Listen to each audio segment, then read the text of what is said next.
കയറ്റുമതിയിൽ വമ്പൻ നേട്ടവുമായി ഇന്ത്യ.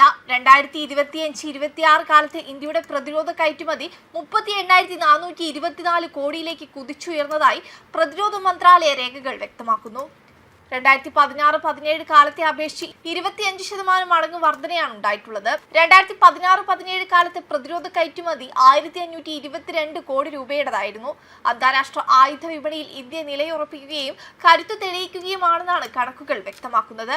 രാജ്യത്തിന്റെ പ്രതിരോധ കയറ്റുമതി ആദ്യമായി 10,000 കോടി രൂപ കടന്നത് 2018-19 കാലത്തായിരുന്നു.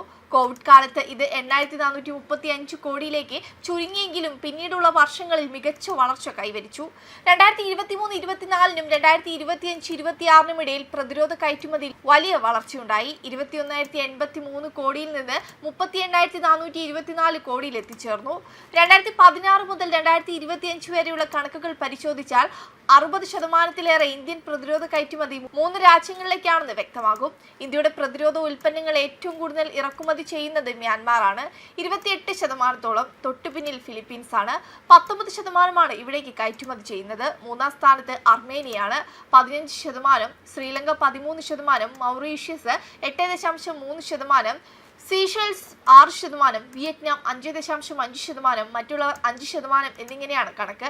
2016 മുതൽ 2025 വരെയുള്ള കണക്ക് പ്രകാരം ഇന്ത്യയിൽ നിന്ന് ഏറ്റവും കൂടുതൽ കയറ്റുമതി ചെയ്യപ്പെടുന്നത് കപ്പലുകളാണ്, 55%. തൊട്ടുപിന്നിൽ ആർട്ടിലറി സിസ്റ്റംസ് ആണ്, 13%, മിസൈലുകൾ 12%, സെൻസറുകളും നിരീക്ഷണ സംവിധാനങ്ങളും 9%, എയർക്രാഫ്റ്റ് 6%, വ്യോമ പ്രതിരോധ സംവിധാനങ്ങൾ 5%, മറ്റുള്ളവ 0.3% എന്നിങ്ങനെയാണ് കണക്ക്. അതേസമയം പ്രതിരോധ രംഗത്ത് വമ്പൻ മുന്നേറ്റമാണ് ഇന്ത്യ നടത്തുന്നത്. പാകിസ്ഥാൻ ഉൾപ്പെടെയുള്ള ശത്രു രാജ്യങ്ങൾ ഇന്ത്യയെ തൊടാൻ ഭയന്ന് അഗ്നി എന്ന പേരിലുള്ള ആണവ മിസൈൽ വന്നതിനു ശേഷമാണ്. അഗ്നി മിസൈൽ പരമ്പര ഉണ്ടാക്കിയ ശേഷം ഇന്ത്യ ഇതാ പുതിയൊരു ആണവ മിസൈൽ ശ്രേണിക്ക് രൂപം നൽകാൻ പോവുകയാണ്.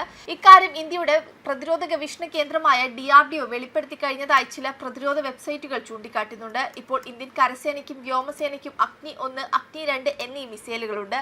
അഗ്നി മിസൈലിലെ ചില പോരായ്മകൾ പരിഹരിച്ച ശേഷമുള്ള ശക്തമായ ആണവ മിസൈലായിരിക്കും പുതുതായി പുറത്തിറങ്ങാൻ പോകുന്നത്. അഗ്നി മിസൈലിൽ ഉപയോഗിക്കുന്നത് ലിക്വിഡ് പ്രൊപ്പൽഷൻ സംവിധാനമാണ്. ഇത് കൈകാര്യം ചെയ്യാൻ വലിയ ബുദ്ധിമുട്ടാണ്. മിസൈൽ തൊടുക്കുന്നതിന് മുമ്പ് വലിയ തയ്യാറെടുപ്പുകൾ ആവശ്യപ്പെടുന്നതാണ് ഇപ്പോഴത്തെ അഗ്നി മിസൈലുകൾ. ഇതോടെ ലിക്വിഡ് പ്രൊപ്പൽഷന് പകരം ഘന ഇന്ധന പ്രൊപ്പൽഷൻ സംവിധാനം ഉപയോഗിക്കാനാണ് ആലോചിക്കുന്നത്. നേരത്തെ ഇന്ത്യ പ്രളയ് എന്ന അർദ്ധ ബാലിസ്റ്റിക് മിസൈലിന് രൂപം നൽകിയിരുന്നു. അഗ്നിക്ക് പകരമാകും പ്രളയ് എന്ന് കരുതിയിരുന്നെങ്കിലും അത് വേണ്ടെന്നും തികച്ചും ആധുനികമായ പുതിയ ആണവ മിസൈൽ സംവിധാനം കൊണ്ടുവരാനുമാണ് DRDO തീരുമാനിച്ചിരിക്കുന്നത്. പ്രളയ് തികച്ചും പുതുമകളാർന്ന അർദ്ധ ബാലിസ്റ്റിക് മിസൈൽ ആയിരുന്നു. ശത്രുവിന്റെ സുപ്രധാന കേന്ദ്രങ്ങൾ സുരക്ഷിതമായതോടെ തകർക്കാനുള്ള ശേഷി പ്രളയിനുണ്ട്. വ്യോമ ബേസുകൾ, കമാൻഡ് സെന്ററുകൾ, ലോജിസ്റ്റിക് ഹബ്ബുകൾ, നിർണായക അടിസ്ഥാന സൗകര്യങ്ങൾ എന്നിവ തകർക്കാൻ പ്രളയിന് പ്രത്യേകം വൈദഗ്ധ്യമുണ്ട്. ഇതിന് കാരണം പ്രളയുടെ ഗതിയിൽ അനുനിമിഷം ഉണ്ടാകുന്ന വ്യതിയാനങ്ങളാണ്. ഇത് റഡാറുകളുടെ കണ്ണ് വെട്ടിക്കാൻ സഹായിക്കുന്നു. റഷ്യയുടെ S-300, ചൈനയുടെ HQ-9 എന്നീ വ്യോമ പ്രതിരോധ സംവിധാനങ്ങൾക്കൊന്നും പ്രളയിനെ തടുക്കാൻ ശേഷിയില്ല. എങ്കിൽ പോലും പ്രളയ് അല്ല, മറ്റൊരു പുതിയ മിസൈൽ സംവിധാനം തന്നെയാണ് അഗ്നിക്ക് പകരം വേണ്ടതെന്ന് DRDO തീരുമാനിച്ചതായി ചില പ്രതിരോധ വെബ്സൈറ്റുകൾ റിപ്പോർട്ട് ചെയ്യുന്നുണ്ട്. വെബ് ഡെസ്ക് കർമ്മ ന്യൂസ്.